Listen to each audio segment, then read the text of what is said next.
Welcome back to the most professional StarCraft 2 with the world champion Terran, the Protoss in the blue. It's Team Liquid's Clem.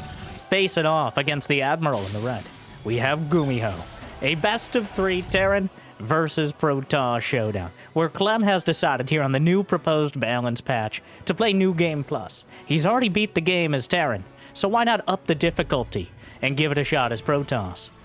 And whether you were amused or slightly offended by that joke, it'd be awesome if you demonstrate your feelings with the appropriate buttons below. And maybe even subscribe. And Jimmy, what are we at? I thought it was funny. What? 1,462 likes on this video on this cast. And I'll cast another one. And I'll probably do it anyways. I don't know what else I'd do with my life. But thank you for watching. Hopefully you've had a good day so far. And hopefully it's about to get just a little bit better.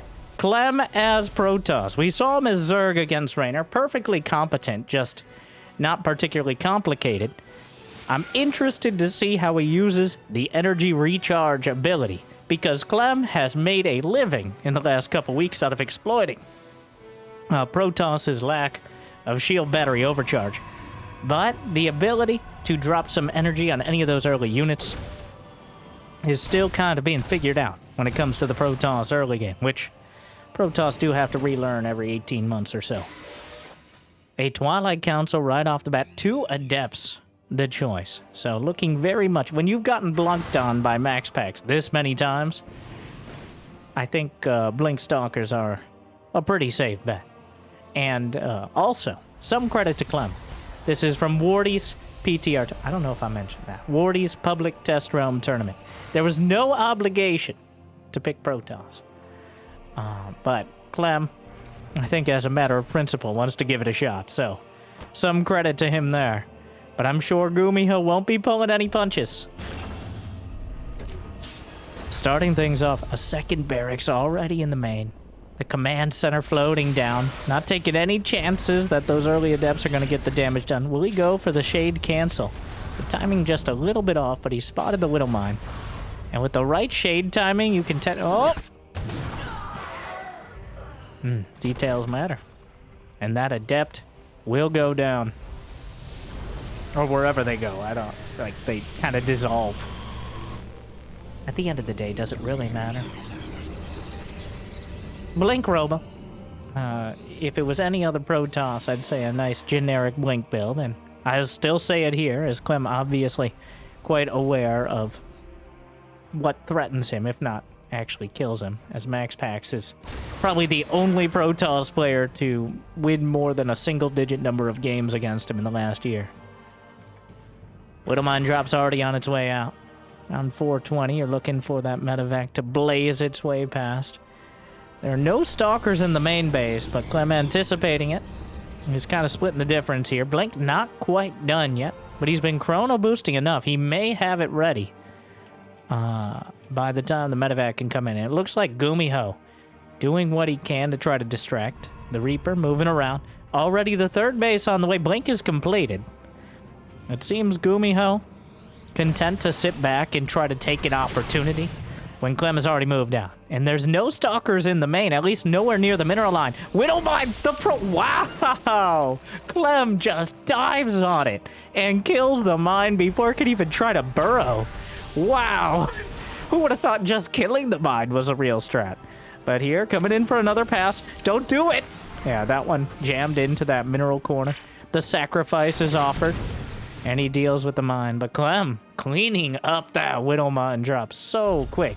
Won't be able to pick off the medevac on the way out, but a whole bunch of Blink Stalkers are headed in. And a bulwark has been built. The siege tank's in a very good position. Oh, he just blunks. Oh, I don't know. Oh, that was way too much. Oh, wow. Clem goes right in. And there are so many Marines from GuMiho. He had that second barracks really quickly. And it's clearly paying off. That's way more Marines than GuMiho, Clem, sorry, expected. When it comes to the Blink Stalkers. And now, suddenly, GuMiho has 2 siege tanks. Are you gonna... Why, he just goes! Have you tried just killing him? Well, GuMiho sent his Marines into the main, hits the stems, kills 2 siege tanks, the mule leading the charge. Emotionally, mostly, as it can't actually attack. The one thing it can't do. But the Blink Stalkers are chasing down. Clem, there is no risk too great. Don't you dare. Another siege tank. That single medevac that was sent out, making such a difference as GuMiho just didn't have the critical mass of Marines back at home to deal with it. Now there's no tank in the main. The Stalkers, not much of a match for Marines. They're trading pretty well, but 9 probes dead. Meanwhile, to a single medevac drop. How do you like the taste of your own medicine? Oh, that's right. You can't taste it. You're Protoss now, and you don't have a mouth. Billy, oh, GuMiho, no Marine left behind. What? Random SCV there.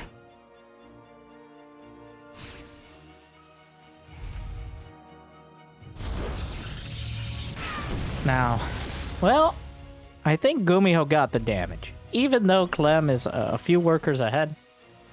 He killed 9 probes. That medevac is still out there.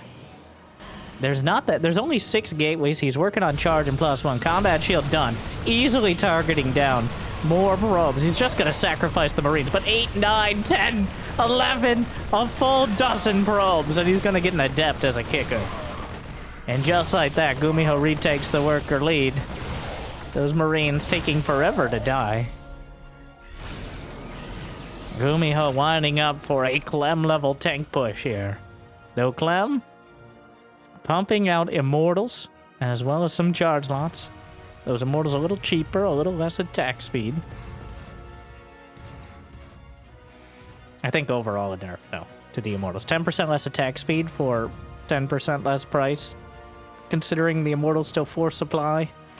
GuMiho going up to 5 racks and just pumping Marines. And Clem does not have a Robo-Bay, nor a Templar Archives, or even Dark Shrine. There's no hope of splash damage here. He's going to be entirely reliant on charge lots. And Stalkers and Immortals, so single target damage is the key point. And that is pretty optimistic. Some charge lots are warped in. There's a single Marine to deal with the counter. So this is a very good timing to send those charge lots in. SCVs will be slaughtered, but GuMiho knows that means less units back at home. A force field, optimistic. Energy recharge onto the sentry. Maybe give a guardian shield here. Trying another force field, but I'm not sure who's locked in here with who. The Immortals just right-clicked on the tanks, picks up some more, and actually GuMiho ends up losing enough of this army that Clem overwhelms it. And 16 SCVs dead to the charge lots. Well, GuMiho, a half-hearted attack, and suddenly Clem, now up a dozen workers. We're going back and forth. Clem more than willing to face the army head-on. And GuMiho, unready. Unready? Ill-prepared. Ah, yes, a fell wind blows on this dark and not-so-stormy night. Force field mildly inconveniences the Marauders and the Marines. Where are the medevacs? 2 more in the production tab, no more at the 3rd base. There's still another medevac on the other side of the map. I think was trying to distract for a moment. The charge lots are warped in. Sentry has a lot of energy. I don't know if he dropped another energy recharge, but that force field, I think, is helping GuMiho more than it's helping Clem here. Falling prey to the less than helpful force fields. And Clem warping another round, about to have +2 done, but the medevac's helping out a lot. More Whittle Mines on the way. He's anticipating an attack in the main. GuMiho splits his forces yet again, and that may cost him. More SCVs are going to have to be pulled. Trying to juggle units back and forth. The Orbital Command is dying, by the way. He's just going to kill the Orbital. It's a mess. And Clem takes it. 2 supply ahead, but enough for GuMiho to tap out. Maybe a little premature on that, but I think a bit of a flailing game out of GuMiho. And Clem now undefeated as Protoss on the new patch, proving that Terran is now in need of buffs. Like and subscribe if you agree. Oh, we're playing a best of 3, so that means they have to play more games. But yeah, quite a sloppy game out of GuMiho. But Clem, no hesitation on blunking forward. really kind of sets the tone. GuMiho clearly shocked by how oh wait, that's it? That's it? There was just one game? Clem, you just won as Protoss. How he's gonna play Terran? How am I gonna clickbait one game? Alright. Thought he played it the whole series. Maybe it's map dependent. Maybe we'll eventually get to the part of... the thing is, at the end of the day, also interesting to see TVT on the new patch, especially with the Cyclone being reverted to its kind of more singular self as opposed to a spammable unit. But, what was I saying? I don't think we'll ever get to the point, because Brood War has never gotten to this point, though, where players will pick their race based on a matchup or map. Raynor is probably the closest we've gotten to a multiracial player.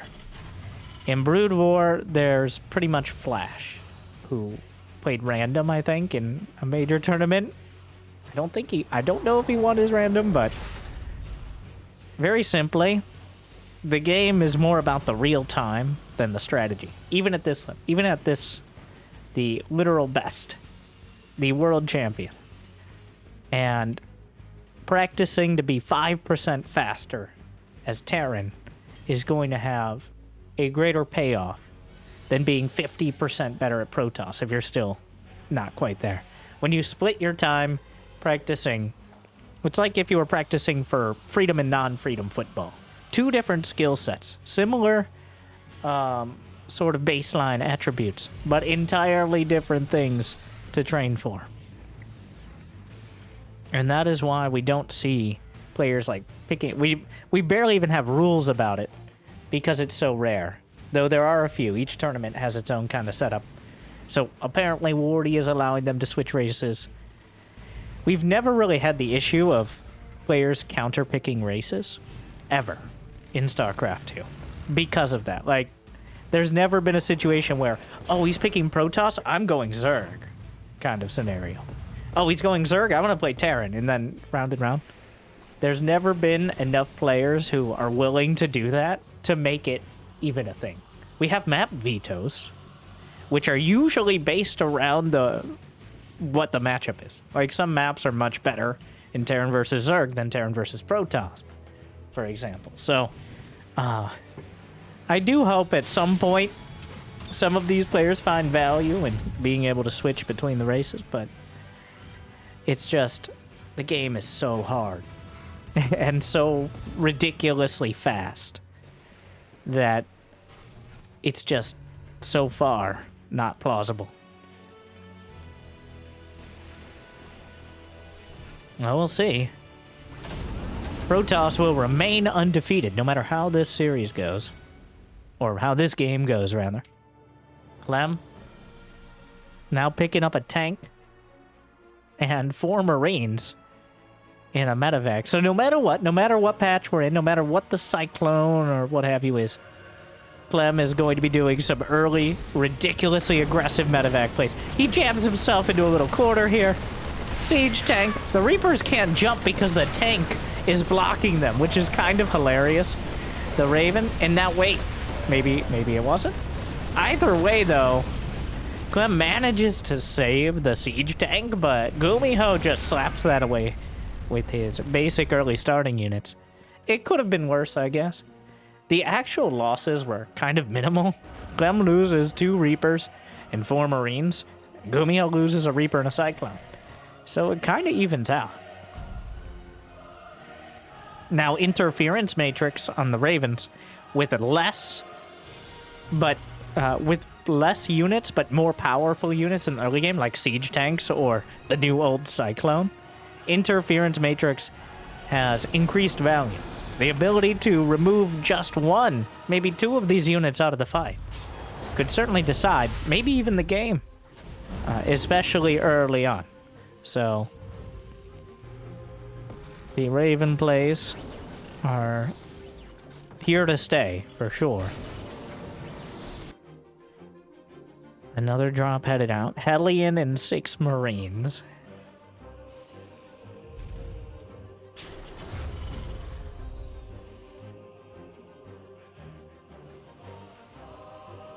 Now, this has a potential to backfire.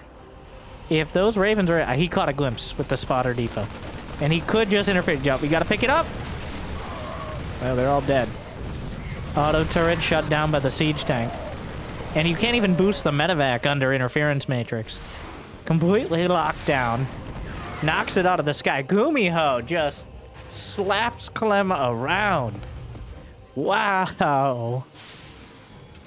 Well, he tried the same sort of thing twice. And GuMiho well prepared both times. So now... well, now GuMiho... 2 Ravens to 3, and he just used a lot of energy. Then one of the Ravens is on the way back across. The Vikings trying to get in range. Cyclone locks on, but it actually just hits a Hellion. Picks it off, but still. Raven is top priority. The Tacti boys are on the way. As the siege tanks are in position, the Cyclone locks on. Going to get denied. The counter scan out of Clem sees the army coming. And, well, the interference matrices are going to be everything here. Scrambles one tank, drops an auto turret. Meanwhile, same thing out of Clem, but there's just not that many units here. The Vikings on deck can knock out the siege tanks. He's going to try to slap down some auto turrets to salvage the situation. And the auto turret's helping out a lot. It's a mess. And GuMiho is only... he's even on supply. What's happening back at home? How did GuMiho... oh, the 3 SCVs were the ones at the front. There's still so many Vikings, though.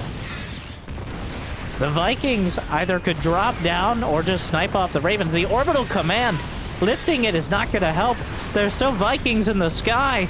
And the siege tanks, that Raven moving forward, trying to get some forward vision. I think GuMiho wants to break him. Clem is trying to wait out stim and some energy on the Ravens. I don't know why he landed all those Vikings. Oh, but here comes Clem trying to break out. Scrambles one tank. There's still enough energy for some auto turret splits and stims, but the Vikings on the ground are backstopping all this. Meanwhile, more siege tanks coming up. What a mess. A brawl. But Clem, it's on his turf. And he did not win that fight nearly hard enough. In fact, he didn't really win it at all.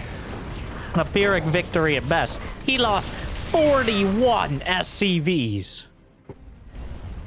I don't know if he's ever going to financially recover from this. He's got 1-1 on the way. I don't know.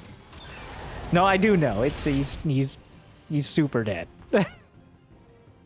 There's a very, very small chance if GuMiho runs directly... GuMiho!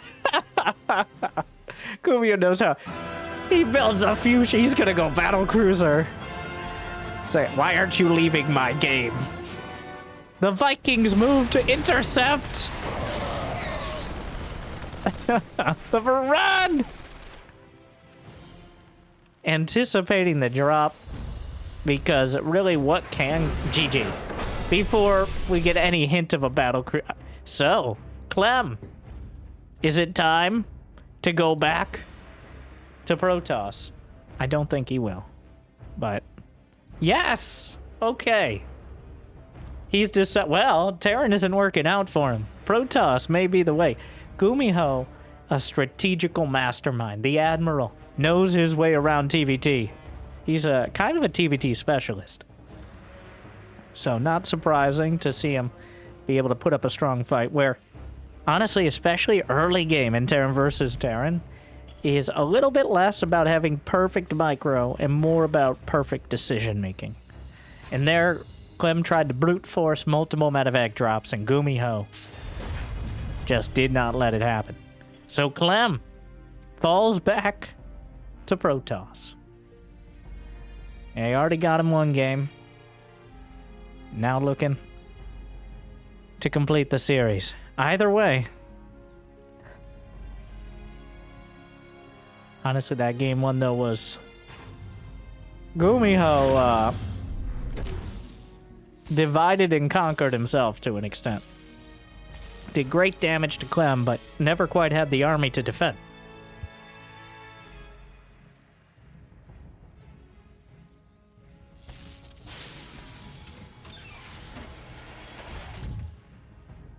From being as stress-inducing and annoying as it usually is.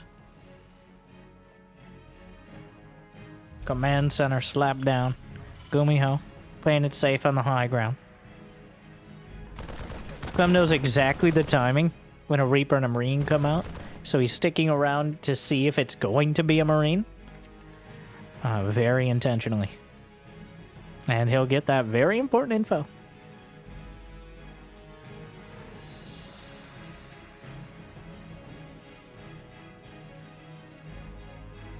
Taking a look around. GuMiho has no respect for Clem right now. He's like, yeah, you're probably just gonna try something cheesy, eh? Well, okay, I'm not gonna say no respect, but he's definitely not putting a cheese past him. I mean, Clem's doing the same thing. He's scouring the map, looking for proxies. GuMiho has been known to do some spicy builds in the past. Much to my enjoyment, but this time around, both sides, wow, he is just scouring. Clem has looked over pretty much his entire half the map. Twilight Council on the way. If it ain't broke, you don't have to repair it, so... Blink could very well be a strong choice yet again. Though this map not as good for Blink. Any map where you have a ramp to the natural makes, especially those YOLO Blinks, significantly more risky. As you don't have built-in high ground vision, or you do need high ground vision, I guess is a more accurate way to put it. Just gonna shove that adept right up against the door. Takes a look on the way out. But GuMiho gonna hit him with a Clem build.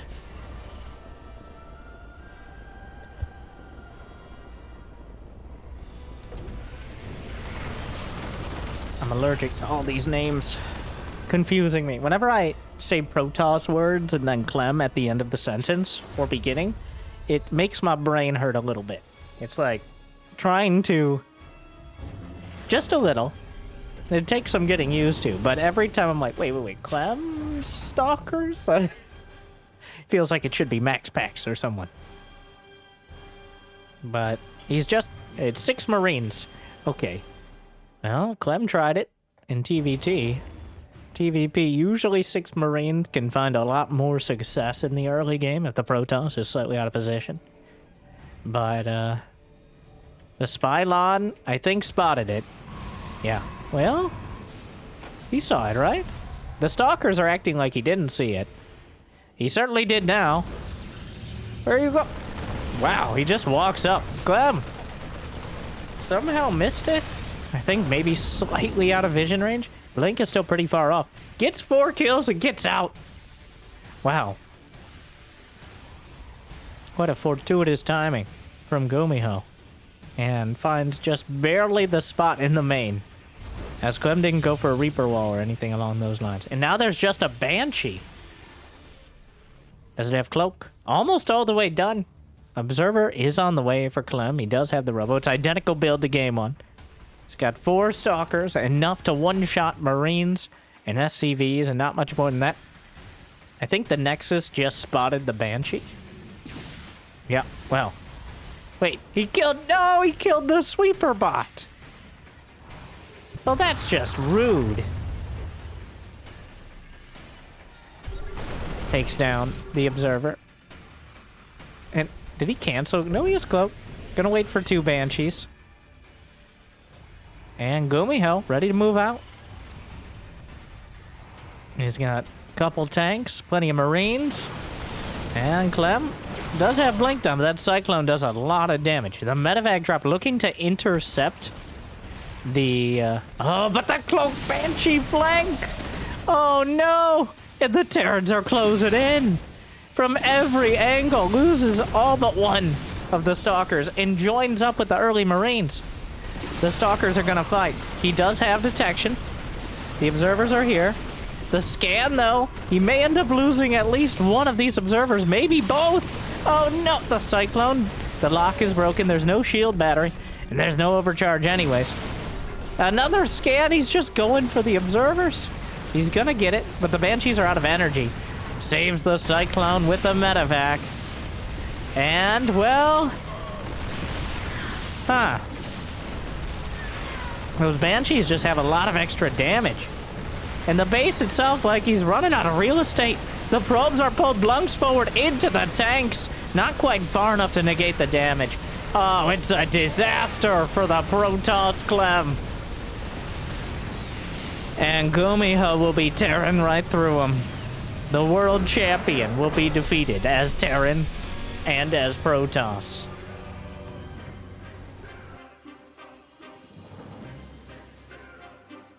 And that brings us into our bonus game.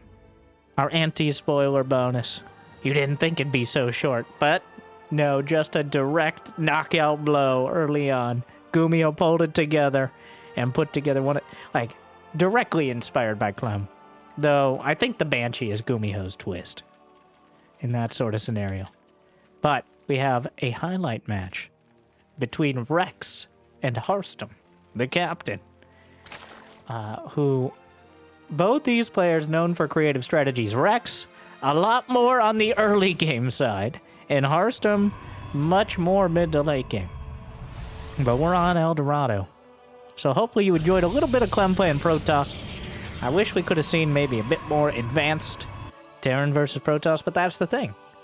Until you get to the very highest level, Terran versus Protoss does have a tendency to end quickly, as both sides have very strong tools against one another. The Terran versus Terran also looked very good as well. GuMiho proving that a more methodical approach is something you can benefit from. Using that new old Cyclone in order to break his way through. I think he had one Cyclone in each game.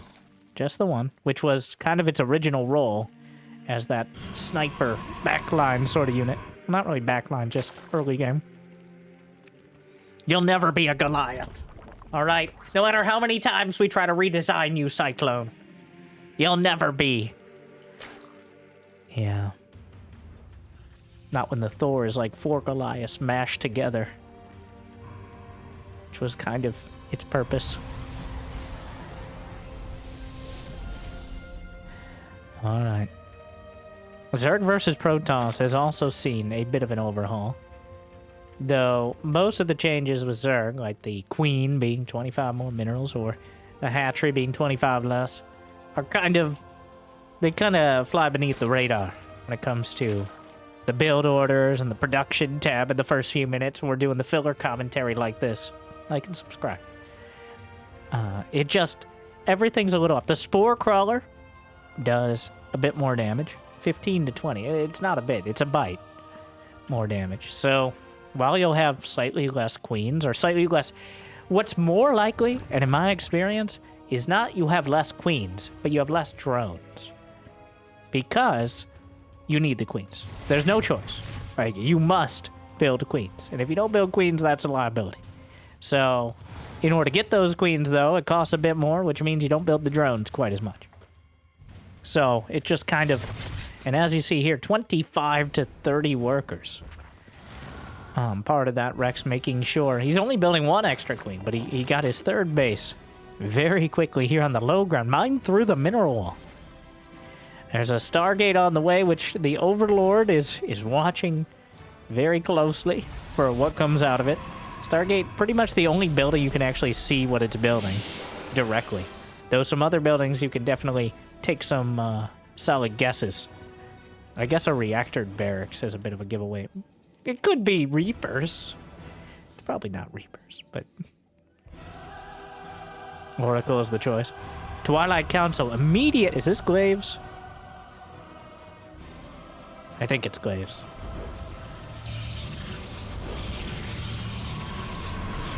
Energy recharges the Oracle immediately. Gives it 100 to work with, which... is more for stasis and revelation. So I think part of it now, you can use revelation and then activate the Oracle to clear creep. Whereas before, you didn't really have the energy to do that. So I think that's actually the biggest use for it early. Because most of the time, you're not limited by the amount of energy in the mineral line killing drones. You're limited by the fact your Oracle's dying to 3 very angry queens. for example.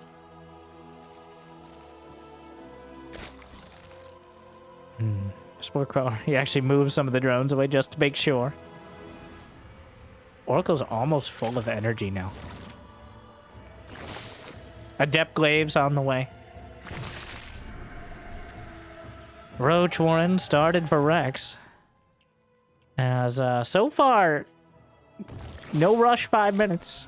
But that's about to change. Oh, he's gonna go through the mineral wall. Only 5 minerals apiece. The thinnest line. But the watchtower, he saw the mineral wall get taken down. Mineral field Yeah. depleted.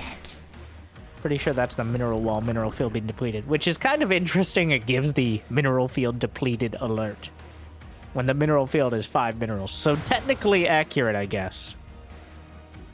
Well, that's a lot of adepts, and there's only 26 Zerglings and 5 queens. Roaches have entered production, but Hearthstone has a deadly attack coming across the map.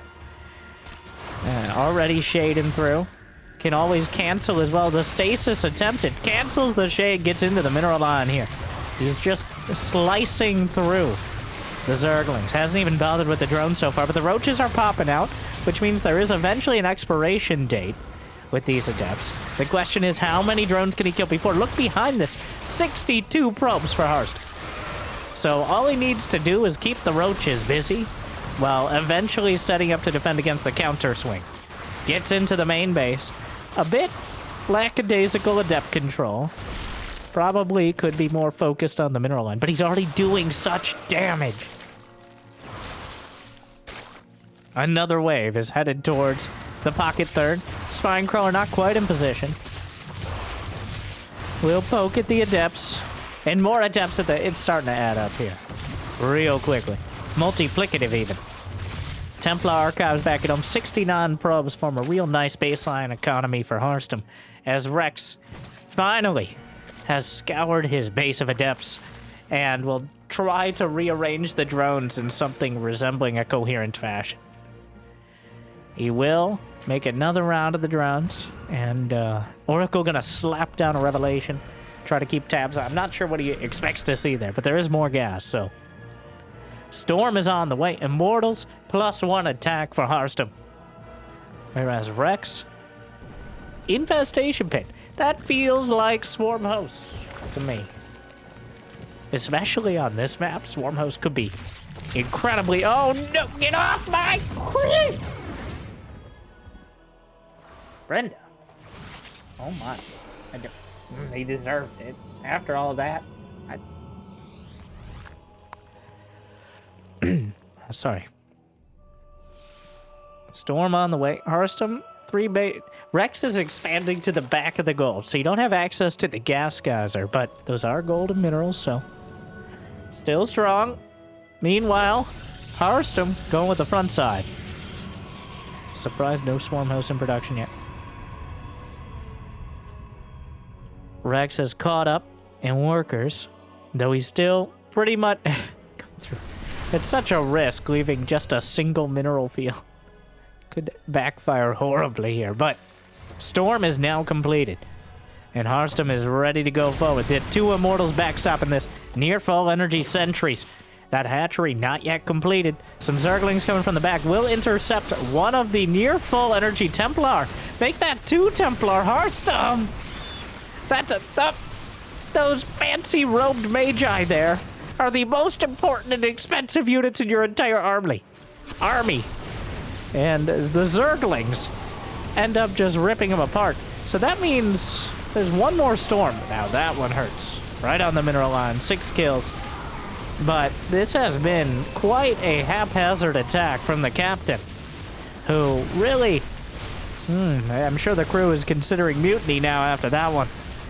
As that was an army that probably should have been able to end the game. But instead, even the Immortals aren't going to live up to their name. And, ooh, whatever ends up being the opposite of fame is what is in store after an attack that incredibly lame. Now these Roaches and Ravagers, anything but tame. And the gold base, he's already managed to claim. Even though Hearthstone has attempted the same. I am still not sure who's ahead in this game. Like and subscribe for my new album. Both sides refusing to mine out more of the mineral wall. A single Ravager, but he distracts Harstem. And the Roach Ravager, those storms are needed. But they were incredibly lacking in luster in the previous engagement. But more Ravagers coming in. That single Ravager on the low ground, or to the south rather. The Roach Ravager is now on the opposite side. Harstem just wandering in with the Templar. The storms melting through. He splits the Immortals. The storms are doing incredible damage. Harstem! My god, he hates his Templar. Those are ghosts, alright? Somebody give him a gun. I need Protoss. Just a single, like a deagle. Alright. Fires off a water balloon blaster. Wouldn't do any more damage, just looks way cooler than their little sad psionic ball. Well, those force fields, he really wants to kill that Ravager and will still fail to do so. More Zealots made their way by. I don't know what happened to this Evo chamber. I would have said Viper consumed, but he doesn't have a hive. I don't even know if he remembers he had an infestation pit. What is happening? This is just madness.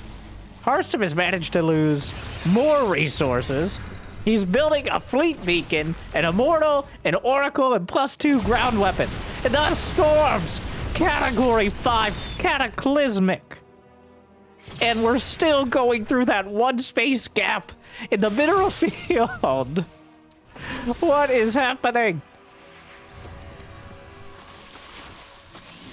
3 more queens, 10 more roaches.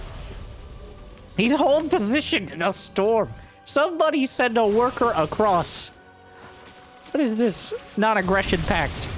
Meanwhile, that Ravager and the force field's just, they're not it.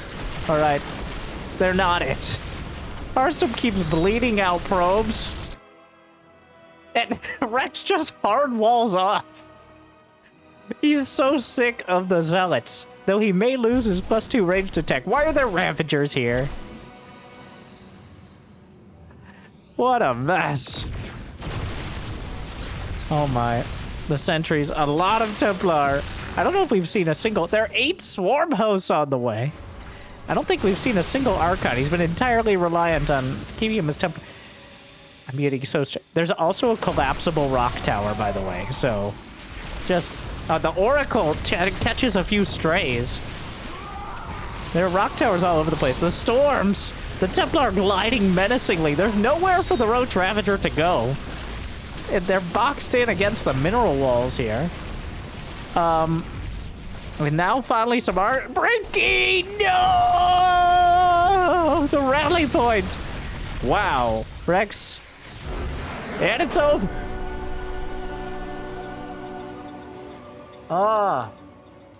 Well, chaos. A mothership was on the way. As Harstem eventually struggles his way out of that game with a victory. Wow, that 13 minutes felt like twice as much. But quite a hectic experience between these two to top off our Protoss Terran Protoss series. But hopefully you enjoyed. Thank you to Wardy, as always, for putting on these amazing tournaments. Make sure to check them out. Link in the description. And thank you for watching. If you got the means and motivation, be awesome to check out Patreon or YouTube membership. But I hear liking and subscribing is still free, at least for now. So thank you for watching. Hope I made your day just a little bit better. I'll see you next time. Good luck. Have fun. Stay chill.